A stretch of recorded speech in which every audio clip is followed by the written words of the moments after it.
നമസ്കാരം. മലയാളി വാർത്തയിലേക്ക് സ്വാഗതം.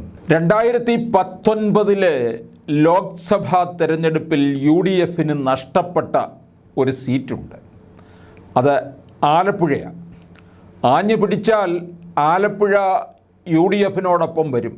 കാരണം ജയിച്ച LDFൻ്റെ സ്ഥാനാർത്ഥി 10,000-ലധികം വോട്ടുകളുടെ ഭൂരിപക്ഷം മാത്രമേ ഉണ്ടായിരുന്നുള്ളൂ. അപ്പോൾ തീർച്ചയായിട്ടും കോൺഗ്രസ്സുകാരൊന്ന് വിചാരിച്ചു കഴിഞ്ഞാൽ അത് UDFന് അനുകൂലമാക്കി മാറ്റാൻ പറ്റും. പക്ഷേ ഇക്കുറി ആലപ്പുഴയിൽ അതിശക്തമായിട്ടുള്ള മത്സരം തന്നെയാണ് നടക്കുന്നത്. കാരണം BJPയുടെ സ്ഥാനാർത്ഥി എന്ന് പറയുന്നത് BJPയുടെ തീപ്പൊരിയായ ശോഭാ സുരേന്ദ്രനെയാണ് ഇറക്കിയിരിക്കുന്നത്. LDFൻ്റെ സ്ഥാനാർത്ഥി സിറ്റിംഗ് MP ആയ ആരിഫാണ്. ഇപ്പോൾ കോൺഗ്രസിൻ്റെ സ്ഥാനാർത്ഥി AICC general secretary KC Venugopal തന്നെ ഒടുവിൽ നേരിട്ടിറങ്ങിയതോടെ ആലപ്പുഴ മുന്നണികളുടെ ഒരു കിടിലൻ പോരാട്ട വേദിയായി മാറുകയാണ്.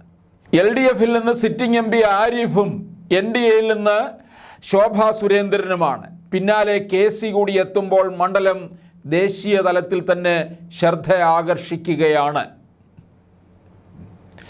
കണ്ണൂർ പയ്യന്നൂർ സ്വദേശിയായ വേണുഗോപാൽ ആലപ്പുഴയിൽ നിന്ന് 2009-ലും 2014-ലും ലോക്സഭയിലേക്ക് തിരഞ്ഞെടുക്കപ്പെട്ടിട്ടുണ്ട്. AICCയുടെ സംഘടനാ ചുമതലയുള്ള ജനറൽ സെക്രട്ടറി ആയതിനാൽ 2019 മത്സര രംഗത്തുണ്ടായിരുന്നില്ല.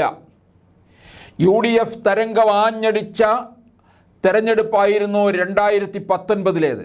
എന്നാൽ 19 സീറ്റും പിടിച്ചെടുത്തപ്പോഴും കൈവശമുണ്ടായിരുന്ന ആലപ്പുഴ അവർക്ക് നഷ്ടമായി. ഈ സാഹചര്യത്തിലാണ് സംഘടനാ തിരക്കുണ്ടെങ്കിലും ആലപ്പുഴയിൽ വേണുഗോപാലിനെ തന്നെ ഇറക്കാൻ ഇത്തവണ കോൺഗ്രസ് ഹൈക്കമാൻഡ് പച്ചക്കൊടി കാട്ടിയത്. ആലപ്പുഴയിൽ മത്സരിക്കാനുള്ള സന്നദ്ധത നേരത്തെ തന്നെ അദ്ദേഹം അറിയിച്ചിരുന്നു. വേണുഗോപാൽ സ്ഥാനാർത്ഥിയായേക്കുമെന്ന് നേരത്തെ തന്നെ സൂചനയുണ്ടായിരുന്നു. സ്ഥാനാർത്ഥി പട്ടിക പുറത്തു വരും മുമ്പ് വേണുഗോപാലിനായി പ്രവർത്തകർ പ്രചാരണവും തുടങ്ങിയിരുന്നു. ചുവരെഴുതിയും പോസ്റ്ററുകൾ പതിച്ചുമുള്ള പ്രചാരണമാണ് അനൗദ്യോഗികമായി ആരംഭിച്ചത്. 2019 10,474 വോട്ടുകൾക്ക് മാത്രമാണ് ആരിഫ് കോൺഗ്രസ് സ്ഥാനാർത്ഥി ഷാനിമോൾ ഉസ്മാനെ കീഴടക്കിയത്. ആരിഫ് 4,45,970 വോട്ടുകളും ഷാനിമോൾ ഉസ്മാൻ 4,35,496 വോട്ടുകളും നേടി. ശബരിമല വിവാദം കത്തിനിന്ന തെരഞ്ഞെടുപ്പിൽ NDAയിൽ നിന്ന് BJP സ്ഥാനാർത്ഥി ഡോക്ടർ KS രാധാകൃഷ്ണൻ 1,87,729 വോട്ടുകൾ സ്വന്തമാക്കി. ഇതുകൂടി കണക്കിലെടുത്താണ് BJP ഇത്തവണ ശോഭാ സുരേന്ദ്രനെ പരീക്ഷിക്കുന്നത്.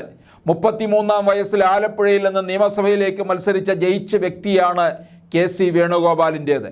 തുടർന്നും 2 നിയമസഭാ തെരഞ്ഞെടുപ്പുകളിൽ അദ്ദേഹം മികച്ച വിജയം നേടി. അതിനിടെ മന്ത്രിയാകുകയും ചെയ്തു. 2009 ലോക്സഭയിലേക്ക് മത്സരിച്ചപ്പോഴും മണ്ഡലം ആലപ്പുഴയായിരുന്നു.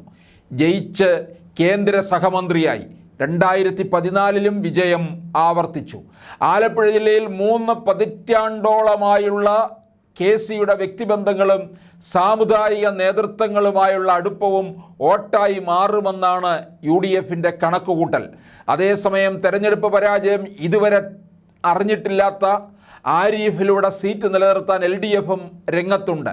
കൂടാതെ മത്സരിച്ച ഇടങ്ങളിലെല്ലാം ഭൂരിപക്ഷം വർദ്ധിപ്പിച്ചിട്ടുള്ള ശോഭാ സുരേന്ദ്രൻ, അതായത് മുൻപ് ആറ്റിങ്ങൽ മത്സരിച്ചു, ആറ്റിങ്ങൽ പാർലമെൻറ്റ് മണ്ഡലത്തിൽ. അവിടെ BJPയുടെ വോട്ട് നില മെച്ചപ്പെടുത്തി. കൂടാതെ കഴക്കൂട്ടം നിയമസഭാ മണ്ഡലത്തിൽ മത്സരിച്ചു. ഇവിടെല്ലാം വലിയ മുന്നേറ്റം ഉണ്ടാക്കി കൊടുക്കാൻ എവിടെ BJPക്ക് വോട്ട് നിലവാരം വർദ്ധിപ്പിക്കണോ അവിടെ ശോഭാ സുരേന്ദ്രനെ ഇറക്കിക്കഴിഞ്ഞാൽ വോട്ട് വർധനവ് ഉണ്ടാകും എന്നുള്ളത് ഉറപ്പാണ്.